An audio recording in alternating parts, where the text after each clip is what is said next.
And Congressman Robert Garcia of California joins us now. Congressman Garcia, good to see you. Why this specific ask? Well, look, I mean, obviously, Donald Trump is out there saying that this letter doesn't exist, that he never wrote this note, that he somehow doesn't make, do these kinds of drawings or notes. We know that's ridiculous, of course. And so it's important that we get our hands on the actual birthday note, this card that was written. And we know that the Epstein estate has a copy of it. And so we've made that request. It may also be true that that very note is also in the actual Epstein files and documents that the DOJ has. Now, that, of course, has now been subpoenaed. And so we'll get that full set of documents. But if it's not, it's really important that we get the actual original that is with the Epstein estate. And so that's the request that Congressman Khanna and I have made. Obviously, he's a member of the Oversight Committee as well. And it's very important that we get that as we lead up to this deposition of Ghislaine Maxwell. Sounds like Congressman Comer agrees with you, or at least is prepared to go down this road with you. You don't need a lot of Republican help in order to get this to happen. You need some, because Speaker Mike Johnson has sort of absented himself from this discussion and has taken 200 plus of his members with him. That's right. I mean, we got 3 Republicans to vote with the 5 Democrats on that subcommittee for the actual subpoena. And of course, they had no idea it was coming. I mean, we planned it out. We thought about it. We'd been planning it for about a week, and we got it done. We knew that they would come over because they had made public comments about releasing the files. And so it was a huge win for the American public and for transparency. And so if the Epstein estate does not send over this book and perhaps other documents we may ask for in the future, there's always that subpoena route. But we were hopeful that they want to work with us. There's been some indication that they do. And so that's where the track that we're on right now. Congressman, I want you to take a listen to what Ghislaine Maxwell's attorney, David Oscar Marcus, had to say about whether or not she will comply with your subpoena. Well, Congress has subpoenaed her to testify. We have to make a decision about whether she will do that or not. That's been scheduled for the week of August 11th, and we haven't gotten back to them yet on whether we'll do that. They have to make a decision. Your response, Congressman? Well, we've actually been in touch. The Oversight Committee, the Democrats have been in touch with the attorneys, and both sides have. We feel that they are going to actually come forward, and we will have a deposition. I think that's likely. Obviously, what happens at that point is going to be up to them. But this is a bipartisan subpoena and request by the Congress. And so we expect her to do that. And I would hope that her team of lawyers understands that with all this attention that has been placed in her conversations with the DOJ, with essentially Trump's personal attorney, it's very important that she meets and sits down with not just Chairman Comer, but myself and our 2 committees, so that we're able to ask the questions that are necessary to get to the truth, which is also why it is so important that before that deposition or around that deposition, we also receive the full files, documents, and videos that we have now subpoenaed to the Department of Justice. We've got to be able to corroborate that information that she provides with the actual documents. Congressman, what makes you so confident that you will end up sitting down with Ghislaine Maxwell? What exactly have they said to you that makes you feel this way? Well, we've had some initial conversations between the legal teams and our folks on the committee, and so we are hopeful. I think she needs to do it.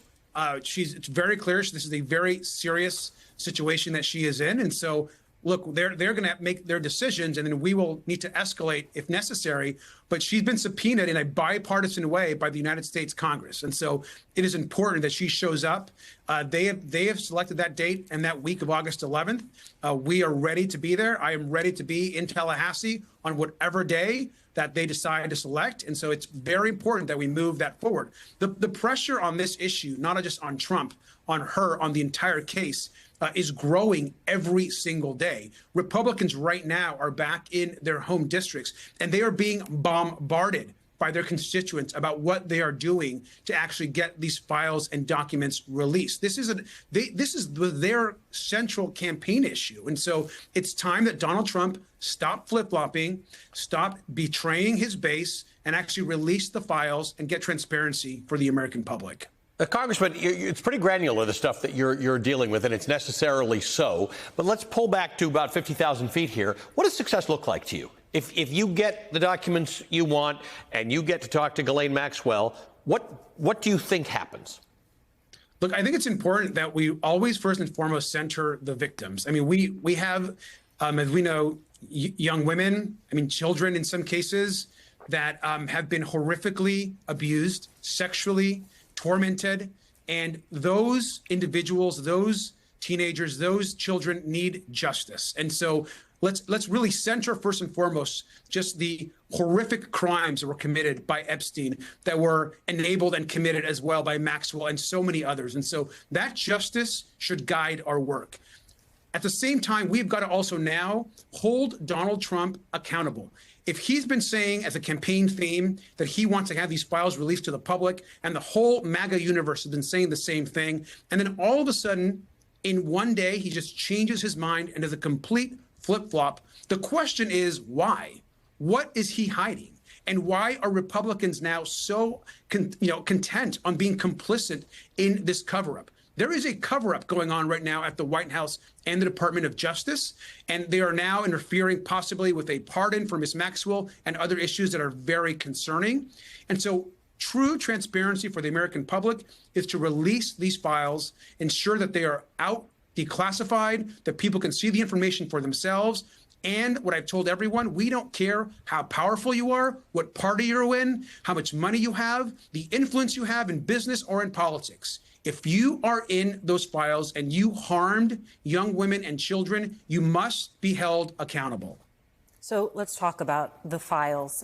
Under federal criminal law, if Congress votes to hold someone in contempt, the matter gets referred to the U.S. Attorney for the District of Columbia for potential prosecution.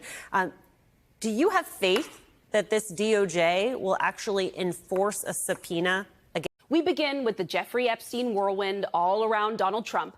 The New York Times surfacing long-buried communications between the two men, protest groups holding Trump's feet to the fire with garish public displays, and reporters bombarding Trump with questions.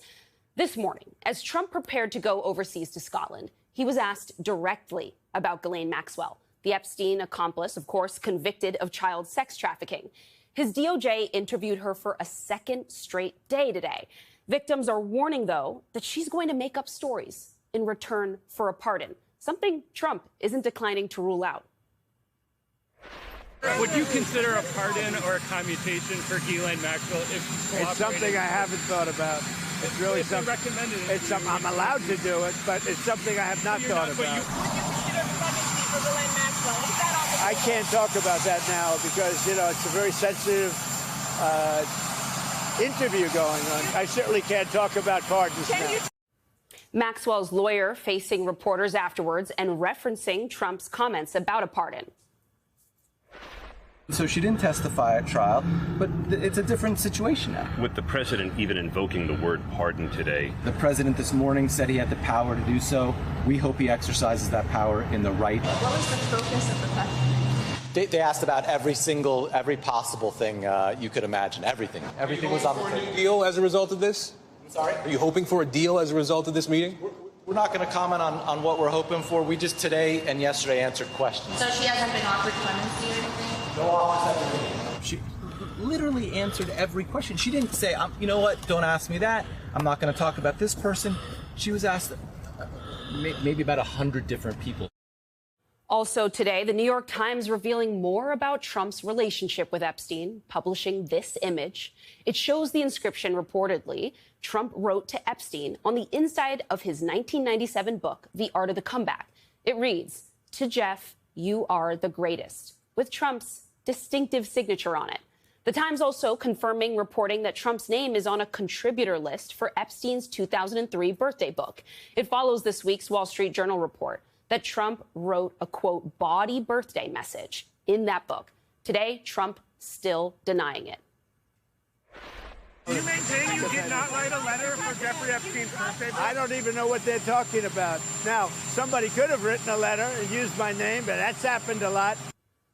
And late today, after touching down in Scotland, Trump also denying Bondi told him that his name was in the Epstein files, contradicting reporting from the Wall Street Journal.